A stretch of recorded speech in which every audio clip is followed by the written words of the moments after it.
Blog Talk Radio.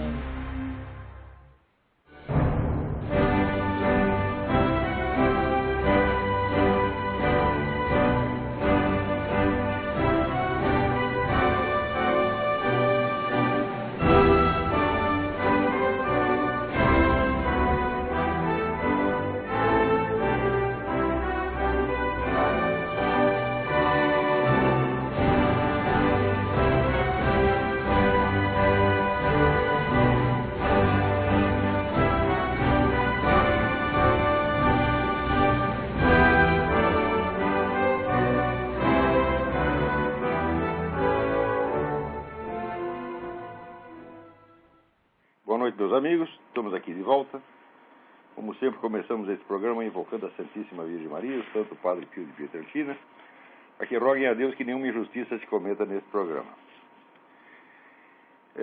Eu queria chamar a atenção de vocês, em primeiro lugar, para conteúdo novo que foi despejado essa semana lá na página www.seminariodefilosofia.org. Tem ali além de novas explicações sobre o curso de 5 anos que nós estamos planejando começar muito em breve, talvez ainda neste ano, espero eu, e também uma longa explicação sobre essa questão da astrologia, porque toda hora aparece algum idiota, tipo Jânio Cristaldo ou outro assim, falando assim, o astrólogo, como se, vamos dizer, num tom de infinita superioridade, não? Quer dizer, eles nem têm a menor ideia do que tipo de trabalho, de investigação eu fiz nessa área. Eles nunca leram uma linha do que eu escrevi a respeito. Nada. Né?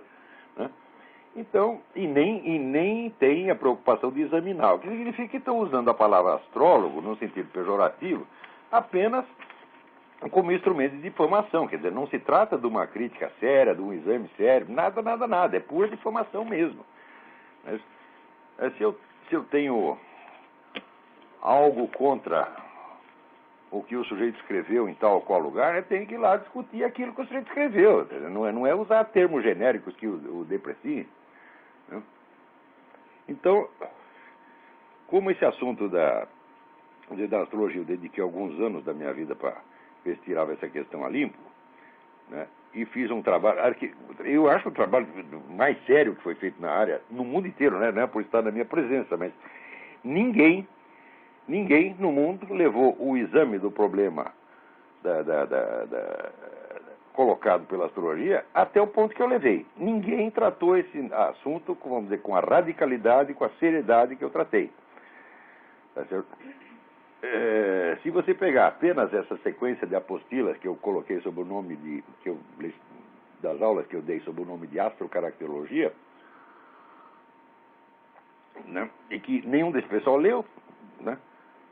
Então vocês verão que ali não se trata exatamente de fazer astrologia, tá certo? Mas de investigar um problema, tá certo? Eu já expliquei 1000 vezes isso, que esse debate está todo estereotipado. Primeiro, o pessoal confunde, né, o problema da existência ou não das tais influências astrais ou correlações astrais com o problema da validade ou não das técnicas astrológicas, que é uma confusão absolutamente primária, coisa de criança. E eu fui o único sujeito no mundo que tentou esclarecer isso aí fora dessas colocações estereotipadas. Pelo menos, não, outros tentaram também, mas não com essa, vamos dizer, com essa profundidade e com essa, vamos dizer, com essa persistência, tá certo? Quer dizer, as apostilas do curso de astrocaracterologia, eu creio que elas dão umas 2000 páginas. Né? E isso aí não está totalmente inacessível. Tem lugar na internet onde você tem quase todas essas apostilas. O senhor Jânio Cristaldo jamais leu uma delas. Aliás, nem teria capacidade, né,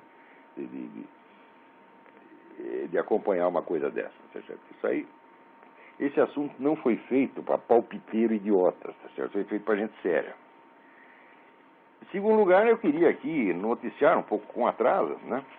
Porque só agora chegou aqui a edição em língua portuguesa do livro Trivium, As Artes Liberais da Lógica, Gramática e Retórica, da irmã Miriam Joseph, que foi editado aí pela Realizações com uma tradução do Henrique Dimiterko, né, e que é, sem dúvida, uma grande notícia, porque se existe alguma esperança para a educação superior brasileira nas próximas gerações, essa esperança depende exclusivamente daqueles que estudaram comigo e que estão prosseguindo o meu trabalho. Preste bem atenção. Nós estamos fazendo o trabalho que seria obrigação do Ministério da Educação. Eu acho o Ministério da Educação uma organização criminosa que tem que ser fechada e tem que ter todos aqueles canalhas na cadeia. Tá certo? Porque eles estão destruindo a infância e a juventude no Brasil. Tá certo? Existem estudos que correlacionam frequência à escola com o aumento da criminalidade. Presta atenção. Quer dizer, quando você põe seu filho na escola, você está pondo lá para o sujeito ser ensinado, vamos dizer, a consumir droga, tá certo? A se considerar, vamos dizer, uma espécie de príncipe que tem todos os direitos, tá certo? Em suma, você está criando mentalidade de bandido. Né? Ao mesmo tempo que a cultura superior no Brasil foi totalmente destruída. Se vocês olharem, por exemplo, os escritores que nós tínhamos na década de 50, com esse que nós temos hoje, que é Luiz Fernando Veríssimo, né? E Paulo Coelho, então vocês vão ver que alguma coisa se perdeu, minha gente. Se perdeu e é difícil de recuperar. Tá certo? O único esforço sério que está sendo feito no Brasil inteiro para recuperar isso é o esforço meu e dos meus alunos que prosseguem o meu trabalho. Tem essa série de cursos muito importantes dados pelo José Monir Nasser, tem os cursos do meu filho lá no Paraná, tá certo? E assim tem tem essa revista Dicta e Contradicta que saiu, tudo isso aí, meu filho, isso aí é tudo obra minha, tá entendendo? Tudo saiu da minha cabeça, porra. Quer dizer, no Brasil existe um educador, pode ser um péssimo educador, que sou eu, mas eu sou o único. No Ministério da Educação não tem nenhum. Nas universidades brasileiras não tem nenhum. Tá certo? Então, quando nós terminarmos esse curso de 5 anos, eu espero que tenhamos formado, vamos dizer, uma geração de 100, 200, 300, tá certo? Intelectuais de alto gabarito que vão restaurar a posição do Brasil no debate cultural internacional, porque atualmente não tem nenhum. A contribuição brasileira é zero. Tá certo? Então, nós estamos, como diz, literalmente salvando a pátria. Em terceiro lugar, eu queria noticiar aqui, com grande alegria, né, a formação da União de Organizações Democráticas da América Latina. Isso é, com 20 anos de atraso e com recursos financeiros incomparavelmente mais modestos, surge a primeira organização destinada a enfrentar o Foro de São Paulo. Quer dizer, o Foro de São Paulo prosseguiu as suas atividades não só sem exame crítico e sem contestação, mas protegido por um manto de total segredo, lançado em cima dele por esses filhos da puta, canalhas, criminosos, que são os diretores de redação dos grandes jornais e noticiários de TV brasileira. Isso é tudo gente comprada e vendida, ao Foro de São Paulo. Todos eles, sem exceção. Eu sei o que eu tive que aguentar nessas redações por tentar praticar o jornalismo e noticiar o assunto. Tá certo? Levei tudo quanto é xingamento, ameaça de morte e perdi 4 empregos no jornalismo. Então, se tem um cara que no Brasil pode falar de discriminação, sou eu. Não é isso? Então, é claro que nada se fez nem para contrabalançar, nem por uma questão de honra, nem só para salvar a honra, nada se fez, nem simbolicamente contra o Foro de São Paulo. Então agora, por iniciativa desse grande herói latino-americano, que é o Alejandro Peña Esclusa, que é o chefe da ONG Fuerza Solidaria, vão lá na página da www.fuerza.solidaria, tudo junto, fuerzasolidaria.org, e vocês vão ter a notícia da formação da UNO América, União de Organizações Democráticas da América Latina, na qual os 2 representantes brasileiros são a Graça Salgueiro e o Heitor de Paula, tá certo? Eu espero também dar a minha modesta contribuição a esta organização, vamos dizer que posso garantir para vocês, lá não tem verba da Fundação Rockefeller, não tem verba da Fundação Ford, não tem verba do George Soros, tá certo? Não tem dinheiro do Banco Itaú, né, seu Setúbal? O senhor é uma mãe para toda essa putada esquerdista. Agora, se a gente quer fazer uma coisa para defender, né, as instituições democráticas, a liberdade civil, né, a liberdade de imprensa, a liberdade de opinião, que no Brasil está totalmente estrangulada, tá certo? Aí não pode, aí isso não ajuda, não. Né? Então, dê uma espiada lá, www.forçasolidaria.org. Né? Agora que eu recebi um e-mail aqui da sdv@pesquisasedocumentos.com.br, como entrevista do professor vereador Hermes Neri, que denuncia o financiamento internacional da legalização do aborto no Brasil, disfarçado por trás da imagem de direitos das mulheres. Note bem, essas organizações, o que elas fazem? Elas financiam o aborto ilegal, disseminam o aborto ilegal por tudo quanto é lado e depois denunciam que as mulheres estão morrendo por causa do aborto ilegal. Quer dizer, além de ser, vamos dizer, já um crime, isso aí é um estelionato, evidentemente. Não é isso? Ainda tem o fato de que as mulheres não estão morrendo de aborto ilegal coisíssima nenhuma. Segundo a estatística do SUS, o número de mulher que morre nisso aí por ano no Brasil é 7 ou 8. E fica esse filho da puta, esse canalha, esse vigarista desse ministro Temporão, dizendo, não, são milhares de mulheres, né? Dezenas de milhares estão morrendo e nós temos que legalizar o aborto para impedir esse morticínio. Então, quer dizer, estão criando um problema inexistente para enganar vocês, tá certo? E permitir a legalização do aborto e a matança legal de milhões de bebês, você está entendendo? Porque, note bem, é aquilo que diz o Thomas Sowell no livro Vision of the Anointed, a visão dos ungidos, né? Os ungidos, a função deles é descobrir problemas, né?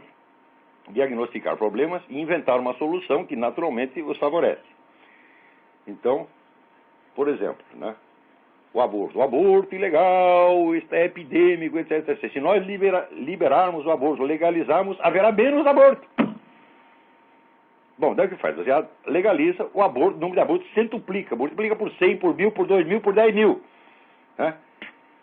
E daí eles dizem, não, mas esse não é um resultado totalmente indesejável, é bom porque é o direito das mulheres, etc, etc. Ou seja, eles alegaram resolver um problema, pioraram o problema, e daí no fim você vê que era exatamente isso que eles queriam. É um grandíssimo erro imaginar que essas coisas, vamos dizer, foram equívocos, foram, vamos dizer, desastres ocorridos, né, no meio de um plano conduzido com as melhores intenções. Não há melhor intenção, a intenção deles jamais foi diminuir o número de abortos, foi justamente aumentar. Quando eles dizem, por exemplo, nos anos 50, 60, eles dizem o seguinte, não, tem muitas, nas escolas está havendo aí muita gravidez juvenil, né? Tem muita menina grávida com 12, 13 anos.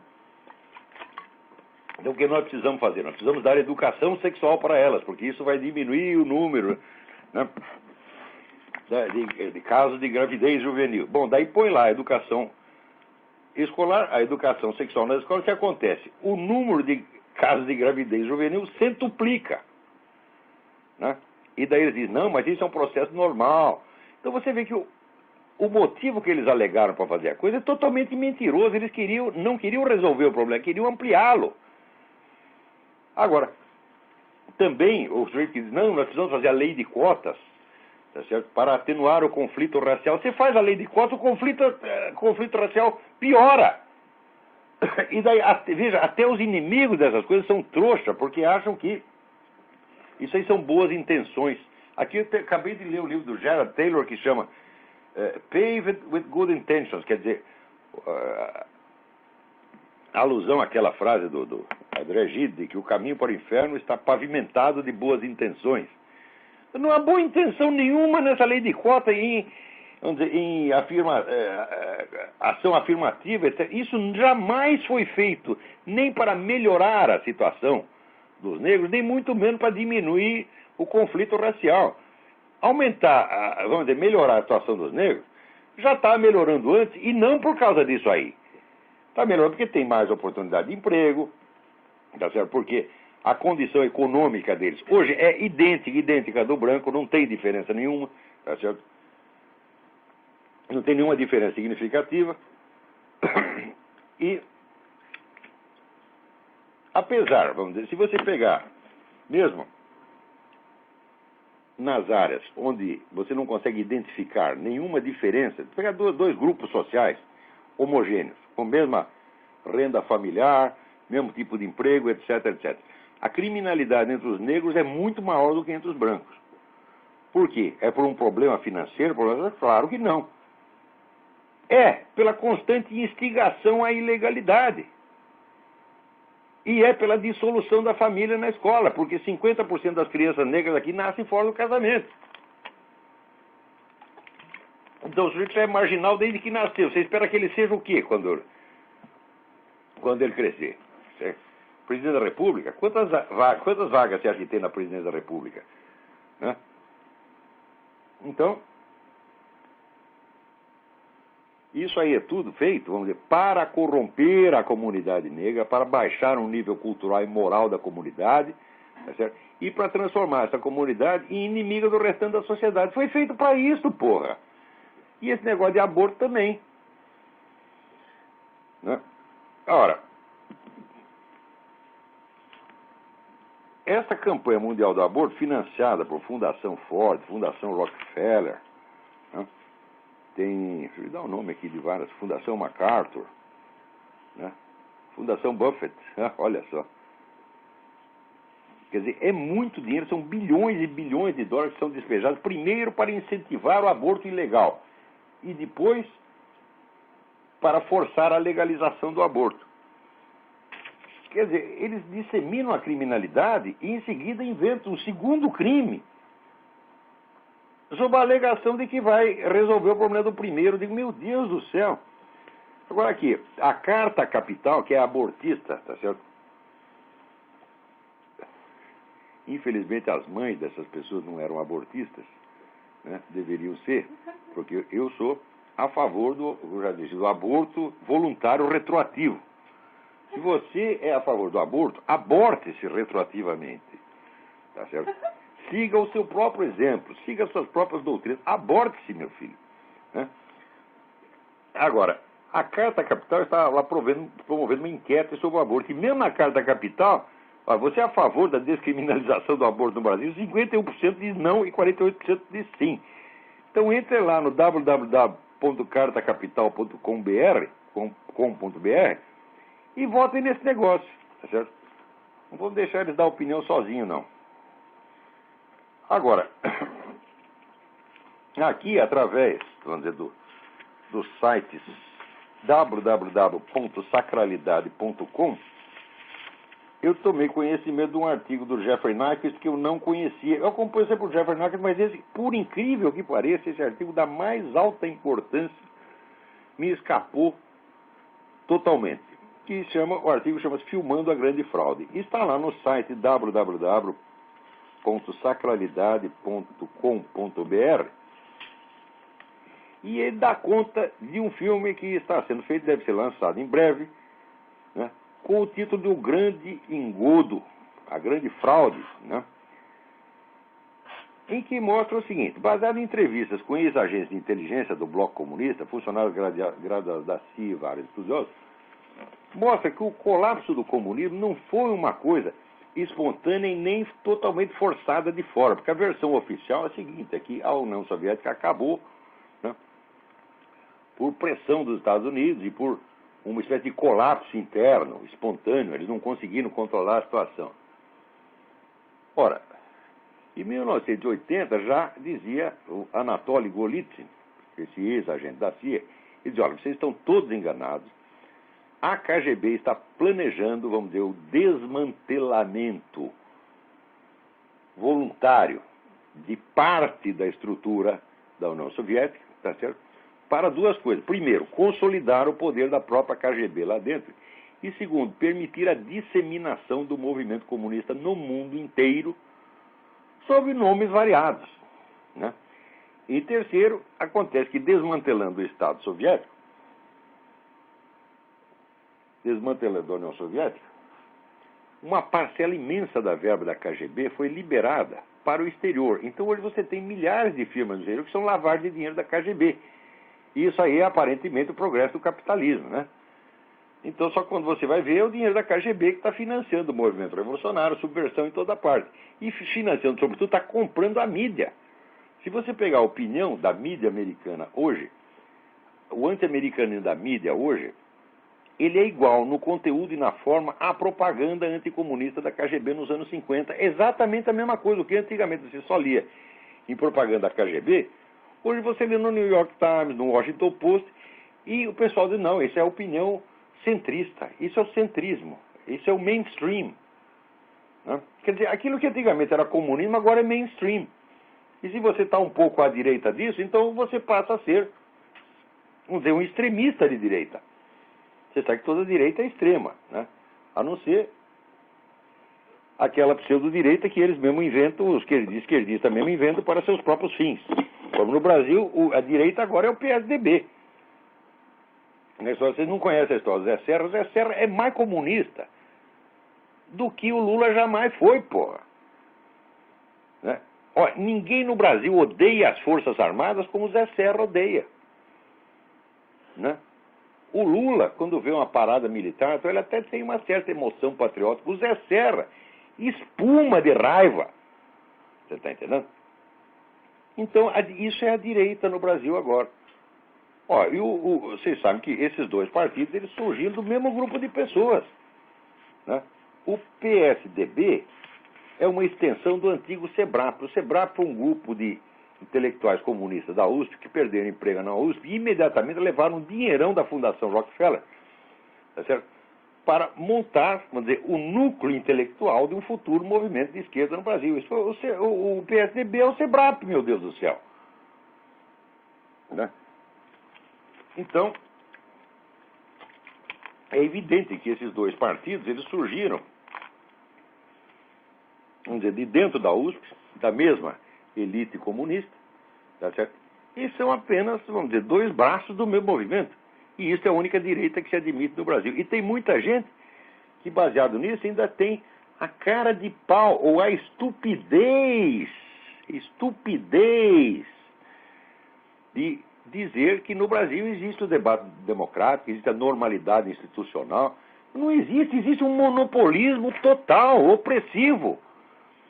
Você vê que mesmo a presença de um sujeito que esteja fora desse esquema, na mídia, é condenado como se fosse um perigo. Eu sou um perigo público. Você vê, o número de pessoas que tentam, vamos dizer, tapar minha boca, me tirar daí, não é que eles querem contestar o que eu estou falando, eles não são capazes de contestar. Tá certo? O que eles querem é tapar minha boca. Você vê, onde quer que eu escreva, logo começa a chover cartas dizendo, você tem que tirar esse sujeito daí. Onde já se viu um jornal como este, de preciso botar um filho da puta como esse Olavo de Carvalho? Isso é toda hora, quer dizer, é simplesmente pedindo a minha cabeça. É pressão pedindo a cabeça mesmo. Né? Você vê aqui na comunidade Orkut, existe lá um grupo de 3.600 pessoas em permanente intercomunicação só para falar mal do Olavo de Carvalho. Mas são 3.600 pessoas escrevendo aqueles recadinhos, aqueles posts há mais de 10 anos. Ou seja, se você pegar a enciclopédia britânica, eu acho que eles escreveram umas 30 ou 40 enciclopédias britânicas só falando mal do Olavo de Carvalho. Agora, se você procurar nessa coisa inteira, você não vai ver os caras fazendo um exame sério de nenhum livro meu. Eles nem leem os livros. E vai ver se eles examinaram, né, a história essencial, o curso História Essencial da Filosofia. Não.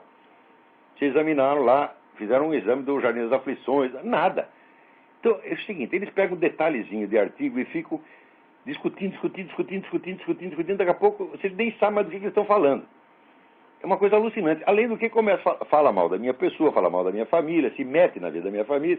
Quer dizer, é um empreendimento de difamação, uma coisa absolutamente psicótica. E os caras são tão filhas da puta que no começo o site chamava Nós Odiamos Olavo de Carvalho. Depois o espertinho mudou assim, Olavo de Carvalho nos odeia. Ora, mas isso é de uma covardia, de uma mesquinharia, que sai da medida da normalidade. É uma coisa evidentemente psicótica, né? Então é um fenômeno muito, muito estranho, né? É claro que eu também tenho a minha comunidade lá que tem mais gente do que a deles, mas como é que você pode ter uma comunidade de 3.600 pessoas só para destruir um sujeito? E há 10 anos estão tentando e não conseguiram, não. Quer dizer, que merda! Que tipo de formiga, de pulga frequenta essa coisa, meu Deus do céu? Que 3.600 pessoas obcecadas com um sujeito, pensando no sujeito dia e noite, né? E daí, vamos dizer, de vez em quando eles conseguem, vamos dizer, pegar um detalhezinho qualquer, vamos dizer, um detalhe que não está muito exato no artigo, eles, nós destruímos o Olavo de Carvalho, nós arrasamos o Olavo de Carvalho. Puta que pariu, mas que coisa mais pueril, besta, desprezível, mesquinha. Que gente mais fraca, né? Olha, se você vai lá, são 3.600 bundas, você está entendendo? Todas peidando ideias, peidando opiniões o tempo todo, né? Peraí, tem alguém na linha aí. Quem é? Mas peraí, eu estava contando aqui a história do Nyquist, né? Alô? Alô, tudo bem? Alô, Alô, quem é? Olá, é André aqui de Salvador, tudo bem? André, tudo bem? Beleza, beleza. Olá, olha só, tira uma dúvida. Você, há umas 2 semanas, você tinha recomendado um autor sobre crítica literária, o Northrop Frye, né? Aí eu fui entrar na internet para comprar o livro e me surpreendeu bastante que quem edita The Great Code, que foi traduzido como Código dos Códigos, é a editora Boitempo, que é uma editora escancaradamente marxista. Então, eu fiquei com essa dúvida. Doutor Emir, que é o chefe da Boitempo, né? Devia ser Burro Tempo, não Boitempo. Ou Vaca Tempo, né? Então, o doutor Emir leu lá o meu artigo, vê que esse cara está falando, daí eles... nós não podemos deixar isso passar em branco, tá entendendo? Não podemos deixar que o Olavo de Carvalho é o único cara que fala isso. E a Universidade Brasileira, e o prestígio da Universidade vai ficar. Vamos editar isso aí rapidinho. Então é isso. Então o livro não tem nada que possa ser, assim, digamos, aproveitado em prol do marxismo, eu não sei se a tradução, assim, não, né? Porque, olha, tradução de ter o nome do doutor Emir... Já é suspeito, né? A possibilidade de fraude é enorme, porque veja o que ele fez com aquele livro do francês, até esqueci o nome do sujeito. Ele fez uma tradução que invertia o significado que o cara falava. Então eu acho melhor comprar e ler em inglês mesmo, né? Ter esse trabalhinho a mais aí, né? Língua, tem a tradução espanhola, tem a tradução francesa. Tudo bem então. Então tá bom, que eu fiquei muito intrigado aí com a sua recomendação, editada pela Boitempo. Então você já esclareceu aí. Obrigado, Olavo, um abraço aí, muita saúde. Um abração. Bom, tchau. Então, o Nyquist, nesse artigo, ele está falando do filme do cineasta chamado Robert Buchar, B-U-C-H-A-R, né, que é um sujeito que nasceu na Tchecoslováquia e que agora está aqui no Columbia College de Chicago. Olha, é o mesmo onde esteve lá o Obama na Faculdade de Direito, né, fazendo aquela tese secreta que ninguém pode ler, né, e tendo lá uma carreira maravilhosa que também ninguém pode saber, porque o histórico escolar é proibido, é secreto, né. Mas falando nisso, houve todo o debate naquele site Pedro Doria, e eu estou lá, eu de idiota, de bobo, de trouxa, comecei a responder as coisas lá no Pedro Doria. Então estou lá, né, puxando o público para, como diz o movimento dos 100 leitores, como diz o Reinaldo Azevedo, né? Então Pedro Doria é um sujeito cuja maior realização na vida, segundo ele próprio declara, foi ter divulgado a Bruna Surfistinha, né? Aquela ex-prostituta que conta lá aquelas coisas de bordel. E no tempo da minha adolescência, aquelas revelações poderiam ser espantosas. Mas hoje, que, né, que os moleques estão dando cu nas escolas, né, fofoca de bordel é coisa velha. Mas, enfim, tem louco para tudo nesse mundo, né? Então, esse é o sujeito que vive, onde a sua grande realização jornalística é divulgar fofocas de bordel, né? Então, quer dizer, o cara já é suspeito. Mas quando você vai entrar lá no debate, então é a mesma coisa. Aparece 100 sujeitos levantando 1001 detalhes, né? E esperando, né, que eu ou responda a todos, o que é uma impossibilidade física pura e simples, né? Ou não responda nada. Se eu tentar responder, então ele diz, tá vendo? Ele dá atenção para qualquer coisinha. Ele, né? Tem um sujeito lá que reclamou de eu dar atenção para o post dele mesmo, né? E se eu não dou, fugiu do debate, tá? Então, de trouxa, comecei a responder lá, depois continuei respondendo no site, na comunidade do Orkut, comunidade Olavo de Carvalho do Orkut. Tá lá, né? E os caras no Pedro Doria dizendo, ele fugiu do debate. Não, eu fugi da parte do Pedro Doria. Porque aí tá muito cheiro de peido no ar, eu não quero ficar aí, tá vendo? Então, eu continuo respondendo no site, onde me convém, não onde convém a vocês, tá certo? Agora, o curioso é que apareceu uma tal de Lizzie, que é uma brasileira que vive aqui na Califórnia, né? Ela vem aqui sofrer os horrores do capitalismo, coitadinha, está lá lecionando na Universidade Americana, ganhando aquela miséria, né? Sendo explorada pelo capitalismo, né? Ô, Lizzie, você devia lecionar lá em Cuba, porra, não aqui.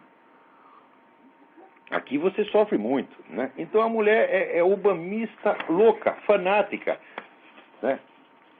Cega, histérica. E como eu tinha escrito o seguinte, olha, o Obama com aquela certification, aquele atestado de nascimento que ele apresentou, ele não poderia tirar nenhuma carteira de motorista, a mulher vai lá e faz uma tremenda pesquisa na internet, mas uma pesquisa imensa para provar que aquele documento é legal e pode ser aceito. Né? Falei, mas eu nunca disse que não. Eu disse o seguinte, eu disse que só com esse documento o Obama não poderia tirar nenhuma carteira de identidade. Não quer dizer que o documento em si seja ilegal ou não possa ser aceito. Claro que pode. Daí, como ela fez essa pesquisa, aparece 500 negros dizendo, tá vendo? Ela tapou a boca do Olavo, destruiu o Olavo de Carvalho, olha só, blá, blá, blá. Quer dizer, primeiro, assim, um autor de 40 mil páginas de escrito, você descobre uma coisinha sobre um fato da atualidade e acha que se desmentir naquilo, você destruiu o cara. Eu digo, puta que pariu, já é coisa de psicótico, evidentemente, né? Mas vamos supor que ela tivesse feito isso. Mesmo se tivesse feito, não seria grande merda, né? Eu pego lá a obra de Goethe, tá certo? E mostro, olha aqui, Goethe errou uma data, Goethe falou uma coisa de uma lei que não é assim. Vai pra puta que pariu, porra, né? Mas, mesmo assim, é o seguinte, o que a mulher fez é discutir comigo como se eu estivesse questionando a legalidade do documento ou a aceitabilidade do documento. Eu jamais aceitei. O que eu disse é o seguinte, é que só com esse documento ele não pode tirar uma carteira de identidade. Daí ela disse, olha, está aqui a lista dos documentos aceitos, e, além disso, não está na lista dos documentos não aceitos. Olha, a lista dos documentos não aceitos não existe, minha senhora. Porque uma lista dos documentos que não são aceitos não teria fim jamais, né? Mas, veja, se você for em qualquer departamento de trânsito aqui, você verá que as normas para emissão de carteira de motorista foram mudadas depois do Patriot Act. Isso quer dizer que todos os documentos são verificados. Eu até coloquei lá na comunidade do Olavo de Carvalho o regulamento do DMV, Departamento de Veículos Motorizados, que diz todos os documentos apresentados para a carteira de motorista são verificados. Ora, o que é a certification, aquela que o site Daily Kos e a campanha do Obama publicou? Aquilo é um atestado de que existe um registro de nascimento. E ali conta 2 ou 3 dados do registro, como o local, o nome do pai, o nome da mãe, né? Está lá. Então é um atestado de que existe um registro. Como é que você verifica o atestado de um registro? Consultando o registro. Porra! P-O-R-R-A! Agora fica esta dona Lizzie, que é uma louca, você está entendendo? Fazendo uma pesquisa, usando todos... Ela é professora de história, usando todos os seus recursos de pesquisa historiográfica para provar que o documento é legal, mas eu nunca disse que o documento é ilegal. Porra! P-O-R-R-A! Né? Exclamação. Né? Então, eu lembro do tempo que eu trabalhava nas notícias populares, as manchetes iam completar um certo número de linhas, de sinais, se faltava, daí o Jean Mellet, que era o diretor, que era outro maluco, dizia, né? Pau era exclamação. Então aqui, porra, P-O-R-R-A, pau. Entendeu? Então, o que a mulher está discutindo? Ela está discutindo um detalhe lateral absolutamente sem significado. Em segundo lugar, existe o detalhe que, além do documento ser verificado, e verificar, eu repito, eu vou repetir, eu não sei se eu não estou sendo claro, didático o suficiente. O atestado atesta que existe um registro de nascimento. Como é que você pode verificar o atestado sem ser conferindo com o próprio registro? Ou seja, com aquilo que eles chamam Vote Birth Certificate. Não tem outro jeito, porra. Então, você veja, até o número do Social Security, que você dá lá no DMV, eles vão verificar. Eles passam imediatamente um xerox para o Social Security, né? E diz, me confere aí vê se esse número confere aí, porra. E daí os caras mandam, né, de volta o xerox do registro original, tá lá o número do Social Security confere. Então, chega lá, senhor Obama, eu quero uma carteira de motorista, eu quero a minha driver's license. Todo ilegal tem, eu que sou senador da República, eu quero ter a minha também. Porra. Daí ele bota lá certification. O que eles fazem? Passa o xerox daquilo para o Departamento de Saúde do Havaí e diz, confere aí, porra. Hã? Quer dizer, tem que ter um registro lá, porra. A validade do atestado depende da existência do registro originário. O atestado não é um documento independente. E ele não é também uma cópia do registro originário, ele é apenas um atestado de que o registro existe. Até onde, porra, é tão difícil entender isso. Agora fica lá a mulher fazendo uma pesquisa imensa para provar que o atestado é legal. Fala, claro que o atestado é legal, porra. Mas ele é legal por quê? Porque existe o registro. E se não puder conferir com o registro, bom, aí é o seguinte, é o atestado do inatestável. Né? Agora, as pessoas leem aquele negócio da Lise e ficam impressionadas com a quantidade. Olha, ele está checando o fato. Eu digo, mas escuta, peraí. A validade de uma pesquisa não é só a minúcia dos fatos, é a pertinência, é saber se está discutindo o centro da questão ou outra coisa completamente diferente. Em segundo lugar, tem o detalhe que o DMV exige não um documento de identidade, exige 2. Cadê o segundo do Obama? Hã? Histórico escolar? Não, histórico escolar do Obama está proibido, não pode ter. Hã? Passaporte dele também não pode ver. Então, pô, é tudo documento secreto. Agora, tem outra coisa. Também está no regulamento do DMV que se houver qualquer sinal de que houve falsificação ou adulteração, a coisa não vai ser aceita e ainda vai ser comunicado para a polícia. E existe o seguinte, tem o alistamento militar do Obama é evidentemente falsificado. Olha, com relação ao atestado, a certification, há indícios de que é falsificado. Esses indícios são muito fortes. Mesmo porque as margens do documento, aquele papel onde se imprime, é mudado todo ano. E ali aquele sujeito técnico que foi consultar lá pelo ONET dele mostra que as margens, ali tem duas margens misturadas, uma de 2007 e outra de 2008, então tem algum treco errado. Mas mesmo assim pode ter havido algum engano. Mas no caso do alistamento militar não há engano possível. Não há nenhum engano possível, porque o atestado foi assinado em 1980, num formulário que foi impresso em 2008. Quer dizer, eu sei que o Obama caminha sobre as águas, que ele faz a multiplicação dos pães, eu sei de tudo isso. Mas como é que você pode assinar um formulário 20 anos antes do formulário ser impresso, porra? Isso aí, ó, nem Jesus Cristo fez, porque isso aí seria inverter a ordem do tempo. Inverter a ordem do tempo não consta que Deus Todo-Poderoso tenha feito jamais. Por quê? Porque o tempo é a estrutura da realidade onde a gente existe. Ele inverter a ordem do tempo ele pode fazer, mas ele pode fazer no juízo final, porque daí acabou tudo. Como diz, é o fim dos tempos. Ou seja, se Deus Todo-Poderoso invertesse a ordem dos tempos, acabaria o mundo instantaneamente. Agora, o Obama inverteu a ordem dos tempos e o mundo continua existindo, porra. Então, quer dizer, se apresentasse o certificado de alistamento militar, ele seria preso. Se vocês querem ver, confiram. Olha, essa aí é uma coisa assim, isso é a mancha de batom na cueca. Isso não tem explicação possível.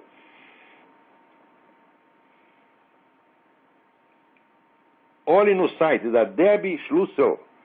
Debbie, D-E-B-B-I-E, Schlussel, S-C-H-L-U-S-S-E-L. Deem uma olhada lá e vocês vão ver. O certificado de alistamento militar do Obama é falso. Só não se sabe se foi ele que fez pessoalmente ou alguém da campanha dele que fez. Alô, quem é? Tem alguém na linha aí? Olavo, Fernando, tá me ouvindo? Oi, Fernando, Olavo. tudo bem? Diga. Tudo bom. Olha só, é uma pergunta sobre o seu curso de filosofia, de 5 anos que você vai dar. Eu queria saber se a pessoa que fizer o curso, depois desses 5 anos, ela vai ter um treinamento para tratar das questões da sua área de interesse, que no meu caso, por exemplo, é o direito, dialeticamente. Tem que ter. Eu tô te perguntando isso ano porque... desse curso seja inteirinho dedicado a esse tipo de orientação individual. Eu estou te perguntando isso porque eu sou advogado e eu sou estudioso, estudo direito e presto muita atenção nessa questão do método, ou seja, de como é que um juiz decide um processo, uma causa. E o que eu vejo aqui no Brasil é uma completa anarquia. Anarquia. Você não sabe como é que os juízes vão decidir os processos, é uma loucura. E lendo os seus livros, especialmente o Aristóteles em Nova Perspectiva e o Como Vencer um Debate Sem Ter Razão, e depois confirmando isso com um filósofo do direito, que eu não sei se você conhece, que é o Michel Villet, um francês que faleceu em 88, que diz abertamente que a dialética, no sentido aristotélico, é o único método. É o único aplicável método. Claro, deixa eu explicar por quê. O juiz está confrontado com 2 discursos retóricos opostos das duas partes. Então, qual é o jeito de você tratar isso? A dialética é isso, é você pegar 2 discursos retóricos opostos, tá certo? E passá-los, transferi-los do argumento de verossimilhança, que é próprio da retórica, para o argumento de razoabilidade ou probabilidade. Então, uma sentença judicial é um discurso dialético pronunciado a partir do exame de 2 discursos retóricos opostos. Ele é isso por definição, estruturalmente não tem como não ser. Mas esses caras lá entendem alguma coisa de dialética, os caras não sabem nem gramática, porra. Como é que vão saber dialética? É um bando de analfabeto. Inclusive, esse autor, Michel Villet, que ele era neto, ele faleceu em 88, ele era neto do Émile Boutroux, aquele do qual você editou um livro. Ah, olha só. Ele é um grande aristotélico, tem os livros dele publicados no Brasil pela Martins Fontes, Filosofia do Direito, e ele diz, inclusive, que os juristas romanos aprenderam a desenvolver a jurisprudência romana com Aristóteles debaixo do braço. Quer dizer, eles tratavam dos problemas dialeticamente. Não há outra maneira de fazer. Não tem outra maneira. Quer dizer, a dialética de Aristóteles ainda em primeiro lugar, a dialética de Aristóteles é o método científico. Olha, em 1980 e pouco, teve um congresso promovido pela Unesco, congresso de biólogos. O congresso é dedicado a Aristóteles. E dava isso, o pessoal não entendeu a física de Aristóteles, porque a física de Aristóteles é um método, não é uma física, é um tratado de método científico baseado na dialética de Aristóteles. Certo. Quer dizer, a última palavra em matéria de método científico ainda é Aristóteles. O pessoal fica falando de Karl Popper e outros passaportes, pode esquecer. Tudo que o Karl Popper diz já está em 3 linhas de Aristóteles, já está dado tudo lá. Tá? Então, não tem outra maneira, não tem por onde escapar. E a situação nas faculdades de Direito é tão estúpida, a decadência é tão grande, que se eles não falam da dialética, eles sequer falam da retórica, Olavo, que é uma coisa assim, básica para um advogado. Mas esse é o problema. Eu fui aprender isso depois que eu saí da faculdade. De calamidade. Eles estão formando, hoje eu fico lendo... formando bandidinhos. Outro dia eu não li aqui a sentença daquela mulher lá do Ministério Público, que recusou... Mas isso aí é regra. Sem partido. Escola sem partido se queixou de que havia uma doutrinação unilateral marxista nas escolas. A mulher diz, eu rejeito porque o pluralismo é bom. Aí o cara está se queixando de que não existe pluralismo, e ela diz, não posso aceitar porque é bom ter pluralismo. O que é para fazer com uma mulher dessa? É para respeitar, é para mandar enfiar a sentença no cu. No cu! Você está entendendo? Eu me recuso terminantemente a falar dessas coisas de maneira respeitosa. O dia que eu falar respeitosamente com um filho da puta desse, eu não mereço viver. Eu enfiarei, não a minha cabeça, mas o meu ser inteiro na privada e pedirei para alguém puxar a descarga. Porque nem o braço para puxar vai ficar fora, tá entendendo? Eu não merecerei respeito o dia que eu respeitar essas pessoas. São Tomás de Aquino já dizia, não se pode tratar dignamente daquilo que não tem dignidade. Tá bom, Olavo. É isso. É o último ano. Agora, eu tenho que avisar as pessoas o seguinte. Nas aulas eu tenho um tempo limitado. Se eu precisar dar assistência individualizada fora das aulas, eu não poderei fazer isto baseado só na mensalidade que eu estou cobrando agora, que é ridícula. Que ali o pessoal paga $20 por mês, talvez tenha que pagar, vamos dizer, para o curso, talvez tenha que pagar a taxinha a mais de $5 ou $10, mas não vai passar disso, quer dizer, vai ser sempre ridículo o que vai pagar ali. Mas eu não vou poder dar assistência para 100 ou 200 pessoas o tempo todo, baseado só nisso. Então eu terei que cobrar pelo tempo fora. Não vou cobrar nada escorchante, mas vou ter que fazer uma coisa razoável, que me permita dedicar um tempo para isso. Porque a vida aqui é cara, né? Outro dia até surgiu uma discussão, eu disse, olha, os caras dizendo, ele tem inveja da gente que é professor universitário. Eu digo, o quê? Inveja? Eu ganho 3 vezes mais do que qualquer professor universitário. Eu ganho 3 vezes mais que o professor titular, porra. O professor titular no Brasil, né, ganha $3.500 por mês. Aqui $3.500 nos Estados Unidos é salário de caixeiro do Walmart. Você não sustenta uma família com isso aqui, porra. Tá entendendo? Então... Tá bom, Olavo. Eu vou desligar e vou ficar esperando aí ansiosamente o início do curso. Tá bom. Obrigado. Tá bom. Abração, Olavo. Até mais. Por falar em curso... Peraí, deixa eu dar um aviso aqui, antes de atender. Por falar em curso, vai haver aqui em abril de 2009 um curso de Introdução a Eric Voegelin. O curso será dado em Colonial Heights. São 6 aulas.